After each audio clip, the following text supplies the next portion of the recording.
Hey y'all, the next holder we're going to make to help get my hand tools on this French Cleat Wall is the Sawtail.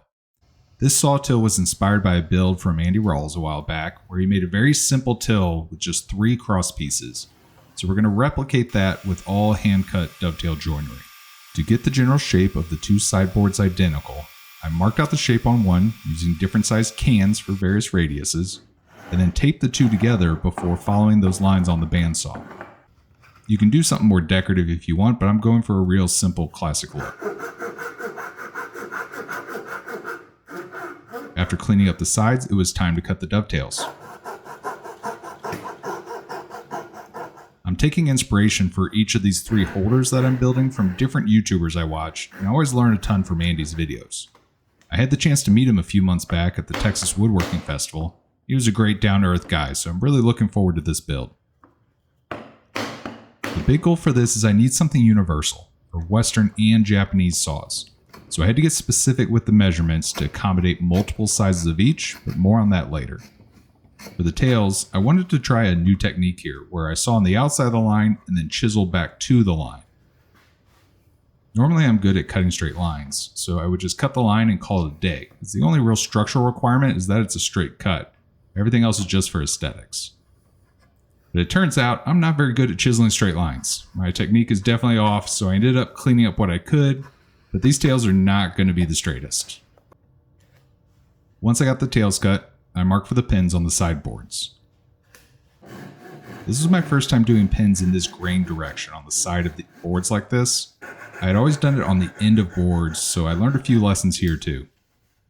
After making sure I had it lined up right, I cut the rough pins on the other side, then spent time cleaning up both boards. The main lesson here is learning this new grain direction and its impact on creating this joint. While it was much easier to chisel out the excess as you're going with the grain, the pin itself was much more fragile. After test fitting the setup, I found that out when I took it apart to glue and ended up breaking a few of the pins. I also chipped off a corner right here that I had to glue back on. Not the prettiest dovetails I've ever made, but you can see where some of these pins broke. But that's why we test new techniques on shop furniture. Now for the bracing. I cut out one 2.5 inch blade holder from scrap walnut, cutting slots 2 blades wide, 2 inches deep. Then trimmed the edges off with the bandsaw, and then cleaned up the final cut with a hand plane and chisel to help the blades go in easily.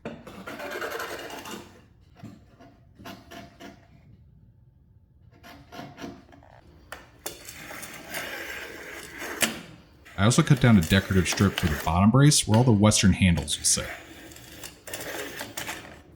To make this universal, I measured the shortest and longest saws generally available in both styles to come up with this.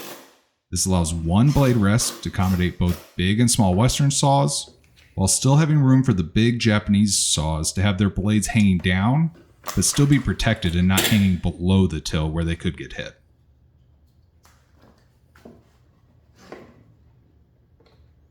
I glued and screwed on the blade guide, and then glued and clamped on the handle rest to complete the functional part of the sawtail.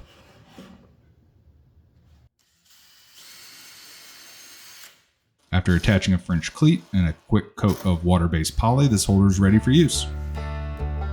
It's able to hold all the short and long saws, all my Japanese saws, and even is good temp storage for my coping saws. Overall, this turned out great and looks good next to the other holders. If you want to see this magnetic chisel rack or the plane till build, those are also on my channel. If you enjoyed this one, like, comment, and subscribe, and I will see you on the next project. Thanks!